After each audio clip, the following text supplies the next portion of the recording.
దీపం ప్రాణానికి ప్రతీక. జీవాత్మకే కాదు, పరమాత్మకి ప్రతిరూపం కూడా దీపమే. అందుకే దేవుడికి పూజ చేసేటప్పుడు ప్రప్రథమంగా దీపాన్ని వెలిగిస్తారు. దేవదేవతల ముందు దీపం వెలిగించడమే దీపారాధన. దేవుణ్ణి పూజించడం కంటే ముందు ఆ దేవుడికి ప్రతిరూపమైన దీపాన్ని పూజించాలి. షోడశోపచారాల్లో దీపారాధన అతి ముఖ్యమైనది. అన్ని ఉపచారాలు చేయలేకపోయినా ధూపం, దీపం ప్రసాదాలను తప్పక వేయాలని మన శాస్త్రాలు చెబుతాయి. దేవతలకు వాహకంగా నిలిచే అగ్ని సాక్షాత్తు లక్ష్మీదేవి స్వరూపం కూడా. అందుకే దీపాన్ని అర్చించిన వారికి లక్ష్మీ కటాక్షం తప్పకుండా సిద్ధిస్తుంది. ఎన్నో విశిష్టతలకు నిలవైన దీపానికి ఈ కార్తీక మాసంలో మరింత ప్రత్యేకత దాగి ఉంది. సాధారణంగా దీపం వెలిగించేటప్పుడు 3 అడ్డవొత్తులు లేదా బొడ్డు ఒత్తులను తయారు చేసి ఆ ప్రమిదలో ఆవు నెయ్యి లేదా నువ్వుల నూనె పోసి వీటిని వెలిగించాలి. ప్రత్యేక పూజలు, నోములు చేసేటప్పుడు 5 పోగులు, 9 పోగులు, కమలవత్తుల పేరుతో 8 పోగులు, ఇలా రకరకాల ఒత్తులను ఎంతో ధ్యానంతో వెలిగించాలి. సాధారణంగా దీపారాధన సమయంలో ఆ దీపం యొక్క శ్లోకాన్ని పఠించాలి. 3 ఒత్తులు ముల్లోకాలకు ప్రతీక. 3 ఒత్తులను తీసుకొని నూనెలో బాగా తడిపి అగ్నిని జతచేసి శుభ్రమైన ముల్లోకాలు చీకట్లను పోగొట్టగలవని దివ్యజ్యోతిని వెలిగించి ఆ పరమాత్మకు భక్తితో నమస్కరించాలి.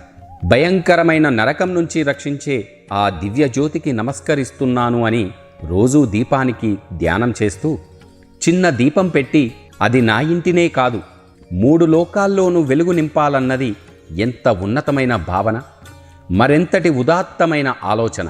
దీపంలో ఉపయోగించిన 3 ఒత్తులు ముల్లోకాలకి సత్వ, రజ, తమో గుణాలకు, ఆ బ్రహ్మ, విష్ణు, మహేశ్వరులకు, త్రిసంధ్యలకు సంకేతంగా భావించాలి.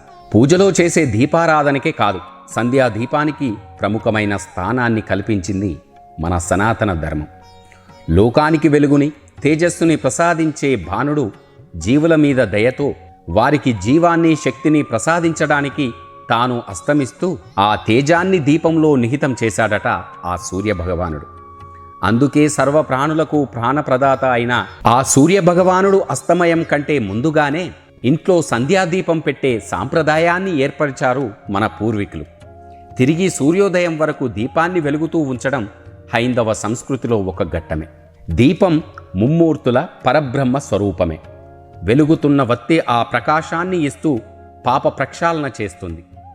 దీపానికి ఉన్న అద్భుతమైన శక్తే అంధకారాన్ని దహించడం. అంధకారం అంటే కేవలం చీకటి మాత్రమే కాదు, మనలోని అజ్ఞానం కూడా అంధకారమే అవుతుంది. ఆ చీకట్లను పటాపంచలు చేసి జ్ఞానజ్యోతిని ప్రసాదించే దేవత ఆ లక్ష్మీదేవి. అద్భుత శక్తి కలిగి ఉన్న దీపానికి మరో రూపమే లక్ష్మీదేవి. అందుకే లోకంలో లక్ష్మీ స్థానంగా చెప్పే వాటిల్లో దీపం కూడా ప్రధానమైనది. మహిళలు భక్తితో శివాలయంలో కానీ, విష్ణు ఆలయంలో కానీ ఎప్పుడైనా నెలకొక్క మారు 365 ఒత్తులను వెలిగించవచ్చు. ఈ కార్తీక మాసంలో శివకేశవులకు అత్యంత ఇష్టమైన మాసం కాబట్టి ఈ మాసంలో ఒక్కసారైనా ఏ ఆలయంలోనైనా ఈ 365 ఒత్తుల దీపారాధన చేస్తే సకల శుభాలు కలుగుతాయి. దీపం మనలోని అహంకారాన్ని పారద్రోలుతుంది.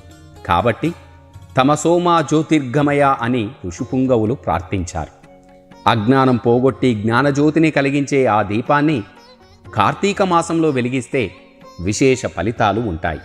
కృత్తికా నక్షత్ర ప్రాధాన్యం ఉన్న కార్తీక మాసం అగ్ని ఆరాధనకు ప్రధానమైనది.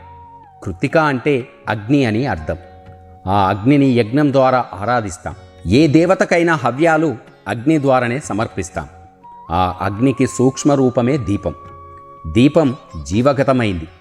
ప్రత్యక్ష దైవాల్లో ఒక్కటైన అగ్నిని దీపరూపంలో ఆరాధించడం అంటే పరోక్షంగా ఆ పరబ్రహ్మకు కృతజ్ఞతలు చెప్పడమే కాదు, సమస్త ప్రాణకోటికి ప్రయోజనము చేకూర్చడమేనని చెబుతారు పెద్దలు.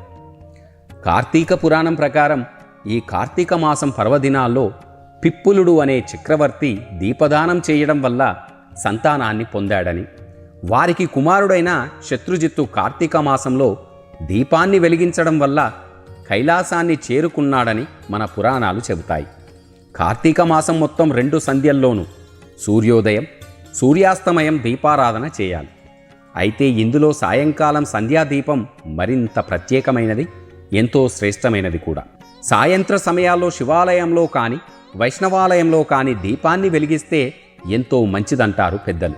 ఆలయ ద్వారం, గోపురం, గర్భగుడిలో, ధ్వజస్తంభం దగ్గర ఇలా ఎక్కడ దీపాన్ని వెలిగించినా 1000 జన్మల పుణ్యం లభిస్తుంది. గుడిలో దీపాలను వెలిగించడం కుదరని వారు ఇంట్లో పూజా మందిరంలో కానీ తులసికోట దగ్గర కానీ దీపారాధన చేయాలి. వీటితో పాటు రావి, ఉసిరి లాంటి దేవతా వృక్షాల కింద నదీ తీరాల్లో దీపారాధన చేసినా విశేష ఫలితం లభిస్తుంది. కార్తీక మాసమనే కాదు, ప్రతిదినము ఆ పరమాత్మకు దీపారాధన చేయడం తప్పనిసరి. అలా నిత్య దీపారాధన కుదరకపోతే ఈ కార్తీక మాసం మొత్తమైనా, అదీ కుదరకపోతే కార్తీక సోమవారాలు, అదీ కుదరకపోతే శుద్ధ ద్వాదశి, చతుర్దశి, పౌర్ణమి లాంటి తిథుల్లోనైనా దీపాలను వెలిగించమని మన పురాణాలు చెబుతున్నాయి. ఇది కూడా సాధ్యం కాని వారు కనీసం కార్తీక పౌర్ణమి రోజైనా, ఈ కార్తీక మాసంలో ఏ రోజైనా 365 ఒత్తులు ఉన్న అద్వితీయమైన గుత్తి దీపాన్ని వెలిగిస్తే ఆ సంవత్సరం పొడవునా దీపాలు వెలిగించినంత పుణ్యం ప్రాప్తిస్తుంది. ఆవునేతితో దీపం పెట్టడం అన్నిటికన్నా శ్రేష్టమైనది. అలాగే నువ్వుల నూనె దీపాన్ని కూడా వెలిగించవచ్చు. ఇలా ఎవరైతే 365 ఒత్తులు ఉన్న దీపాన్ని వెలిగిస్తారో వారికి 1000 యుగాలలో చేసిన పాపాలన్నీ తొలగిపోతాయని మన పురాణాలు చెబుతున్నాయి. ప్రతి ఒక్కరూ కూడా ఈ కార్తీక మాసంలో దగ్గరలోని దేవాలయాలకు వెళ్ళి ఆ 365 ఒత్తులు ఉన్న అద్వితీయమైన గుత్తి దీపాన్ని వెలిగించి శివకేశవుల దీవెనలు మెండుగా పొందుదాం. ఓం నమః శివాయ.